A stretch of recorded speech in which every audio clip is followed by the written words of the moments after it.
ab dog sëriñ bi nee na islaam mooy wax laa ilaha illa allahu muhammadun rasulullahi sallallahu taala alayhi bi alihi wa sahbihi wa sallama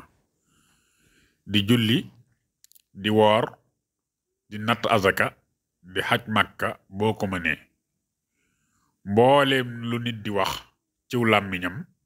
baatub laa ilaha illa allahu muhammadun rasulullahi sallallahu taala alayhi bi alihi wa sahbihi wa sallama moo ko gën boo koy wax te koy teewlu danga am tuyaaba ju rëy te doo am nax-nax julli juróom farata lañu ndax sunu boroom digle na ko yonente bi sallallahu taala alayhi bi alihi wa sahbihi wa sallama naka noonu mboolem boroom xam-xam yi maase ne farata la ku weddi ak waram génn na ci lislaam dañu koy tuubloo 3 fan bu tuubul yoon rey ko te bu ñu ko reyee duñu ko sang duñu ko sàng duñu ko jullee duñu ko suul ci armeeli jullit ñi imaam itam du teewe ay mbiram day yebal kenn rek mu taxawe ko ñu gas ko suul alalam it kenn du ko dond imaam lañu koy jox mu jëme ko ci mbiri jullit ñi ku saxal warug julli te du julli dañu koy muñal ba ca mujjug waxtu wa mu ko bañee nga xam ne benn rakkaa képp la cay mën a julli boo xam ne faatixa sax du ko ci mën a jàng bu julliwul ñu rey ko bu ñu koy rey bu nee bàyyi leen ma danaa julli itam du tax ñu bàyyi ko bu ñu ko reyee danañ ko jullee waaye ku baax lool du ko jullee danañ ko sàng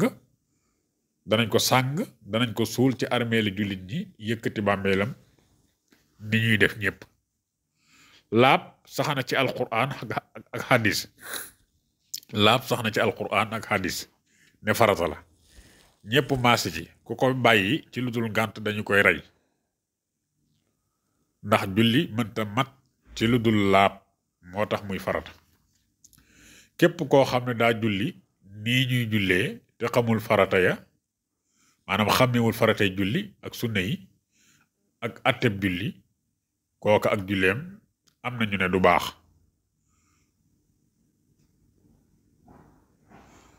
ku jàpp nii ñuy jàppe te xamul farata yi ak sunna yi naka noonu sëriñ bi nee na nii lañuy jàppe dangay raxas say loxo ba ci tikku jare yi 3 yoon gàllax ndiku 3 yoon sarax ndiku 3 yoon fiiru 3 yoon raxas sa kanam yéene waale njàpp mi sa kanam 3 yoon nga koy raxas say loxo ba ci conce yi bu ci ne 3 yoon